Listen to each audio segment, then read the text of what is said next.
I, 19M, still have to cuddle my stuffed animal to sleep at night. I'm a 19-year-old man and I still have to cuddle my stuffed animal to sleep at night. If I'm at home in my bed and I'm about to go to sleep, I will quickly search my bed to find him. If I'm in hospital overnight unwell, I have to bring him. If I'm going on holiday or to stay with someone else, I have to bring him. I will not sleep without him. If I can't find him before bed because he's somehow gotten covered by something or fallen off of my bed, then I panic and cannot sleep until I find him.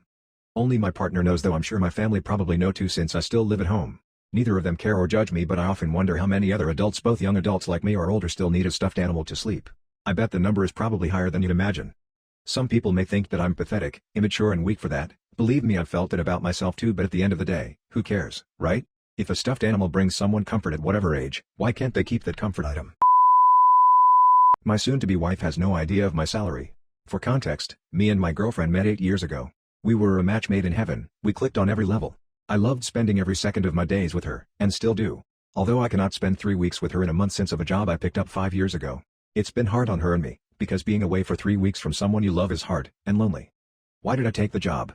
Her dreams. When we had just met, we were on a date in the beautiful autumn evening. Trees were corded in an orange jacket, the night was full of stars, the ground covered with leaves and the slow breeze of the sea air. It was perfect. We talked and she told me at some point that in the future she wanted to live in her own house out of town with a high fence and a big garden, with her own small piece of forest land.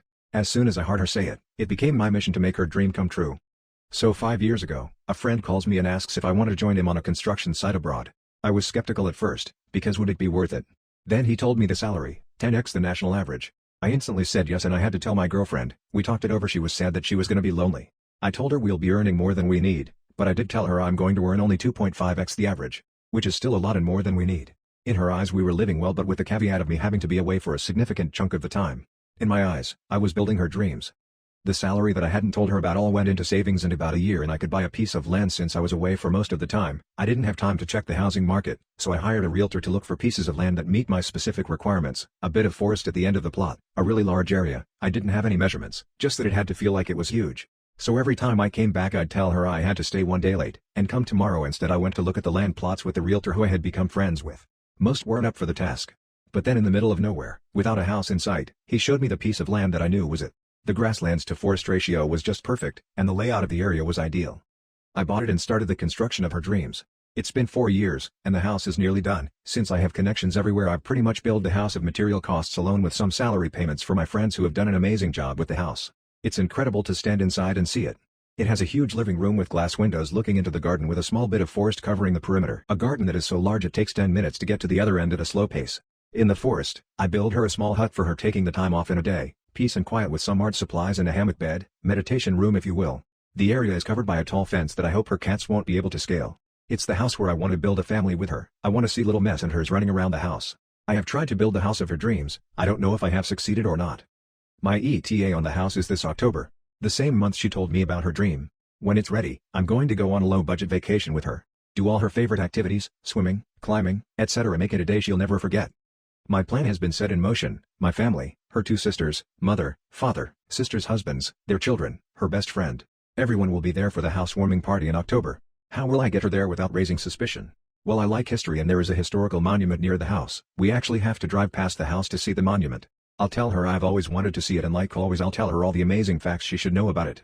When we drive back, I'll park my car in the driveway of the new house and wait for her reaction, obviously telling her that it's our new home. She'll be oblivious to the last second. I want to let her walk in and see her family, take in the amazing gift I have given her. Then I'll take a knee and ask her to make me the happiest man alive. I already have her parents' blessing.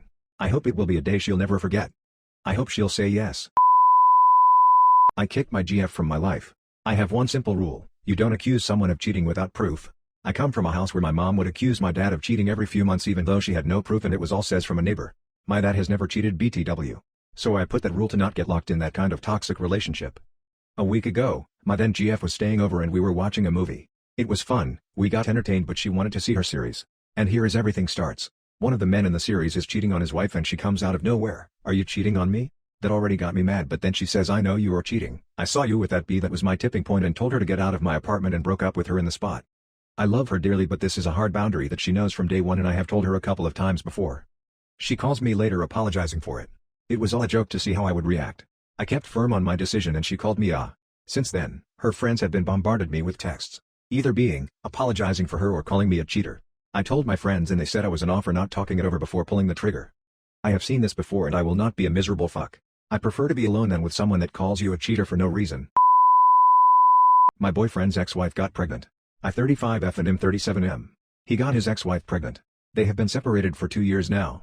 I started dating him 5 months ago and the other day he was told by his ex-wife that she's 7 months pregnant and the baby is his. He said it makes sense because something happened during the last time they talked. They had sex before he started dating me and unfortunately she got pregnant.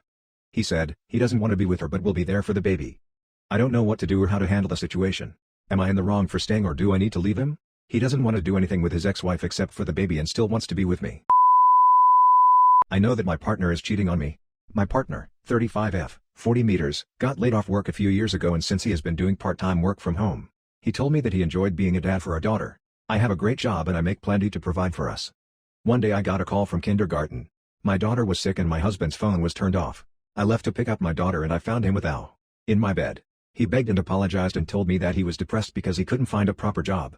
In therapy he admitted that he didn't feel like a proper man and resented my success. Ironically he never really actively looked for a full-time job. Because everything out there was beneath him. He is waiting for the right job that is just perfect. I didn't know that to do. I work irregular hours and I have to travel a lot for work and I would hate it if I had another person raising my child. After a few months separation he moved back in. He is an amazing dad and my daughter is safe in his care. I couldn't ask for a better sitter. He is great doing the housework and preparing dinner. I come home to a clean house and happy child.